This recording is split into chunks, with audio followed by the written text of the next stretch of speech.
Hello, I'm Lynetta Freeman, a shelter medicine master's student from Purdue University, and today I'd like to tell you about my capstone project proposal entitled Unmet Needs Analysis for Rural Shelters in Central Indiana. The purpose of our unmet needs analysis is to determine common challenges faced by rural shelters in Indiana so that our Purdue Veterinary Teaching Hospital can plan and deploy our resources wisely to best address those needs. In the past, we've had the Priority for Paws program, which is a mobile unit that we take to shelters and perform spays and neuters free of charge. We are seeking to expand our program to encompass other shelter services. For this research, I'll be using a process that's commonly used by startup companies in the medical device industry to find promising opportunities for invention and commercialization of new medical devices to improve human health. The process is well described in the book Biodesign, second edition by Yock et al. They follow a three-phase approach to identify, invent, and implement, and my project will be focused just on the identify component. I've heard it said that if the only tool you have is a hammer, everything looks like a nail. And I have used this process in the past for medical device invention when I worked in industry for Johnson & Johnson. In this project, though, I'm seeking to expand my knowledge and skill sets to encompass other technologies for unmet needs analysis that weren't commonly performed in the medical device industry. To do this research, I will need to do interviews with shelter personnel.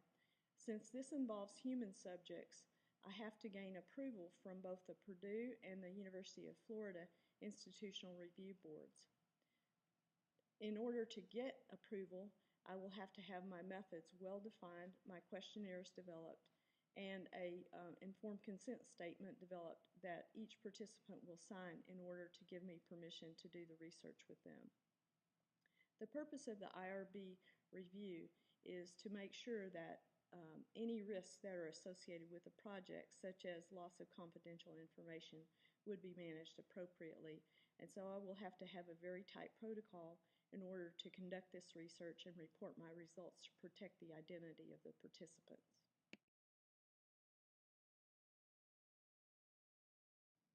I will be performing ethnographic research.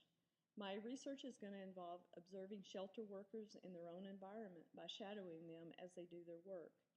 I will also be conducting face-to-face interviews with a cross-section of workers, including animal care staff, volunteers, assistants, managers, directors, and boards of directors.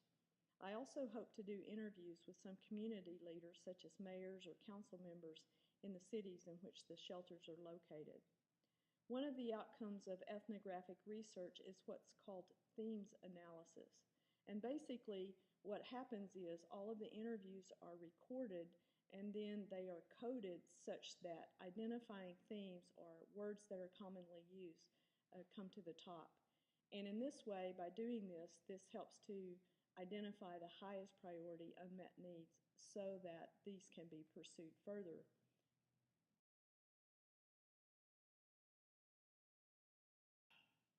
If the shelters agree to provide it, I will collect and examine their data for the last 5 years on intake, adoptions, transfers, and euthanasia.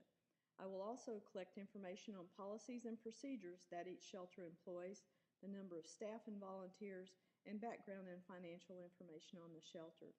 Using the ASV guidelines for animal shelters, I will evaluate to determine if the shelters are in compliance with these guidelines and if there might be opportunities for improvement in animal care and welfare.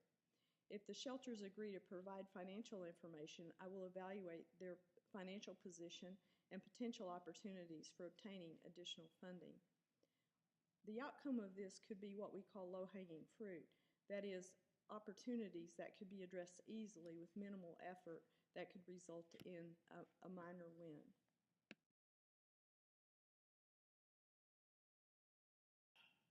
Once the issues and problems are identified for each shelter, I plan on translating the learnings into what we call meaningful needs statements. As quoted in Biodesign, shaping a needs statement has been described by some seasoned innovators as something of an art form. It is an iterative exercise that starts with creating a rough prototype needs statements and then progressively becoming more descriptive and refined, first through needs scoping and then through needs validation. As mentioned in this quote, this process is very lengthy. We will be generating a number of needs statements and then validating them over time.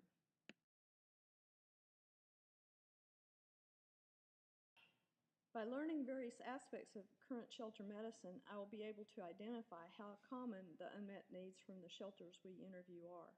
I will also be able to perform stakeholder analysis in the context of shelters to determine how receptive they may be to new ideas. I will then need to determine which ideas represent the greatest value to the shelters and how to measure that value. The factors to consider in identifying the most promising opportunities will be selected and assigned a ranking that can be used to develop an overall score to rank the needs.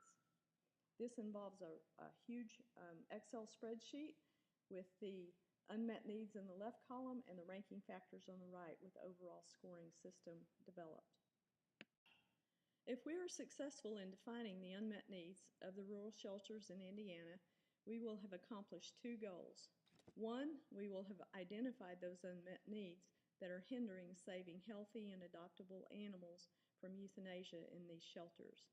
And two, we will have educated at least one veterinarian, myself, aspiring to become knowledgeable in shelter medicine so that I can help in educating veterinary students in the future. My collaborators in this project will be Dr. Candace Croney from the Purdue Center for Animal Welfare Science and Dr. Carol Fellenstein, the mobile unit clinician experienced in shelter medicine here at Purdue. My major advisor for the project will be Dr. Terry Spencer. Thank you.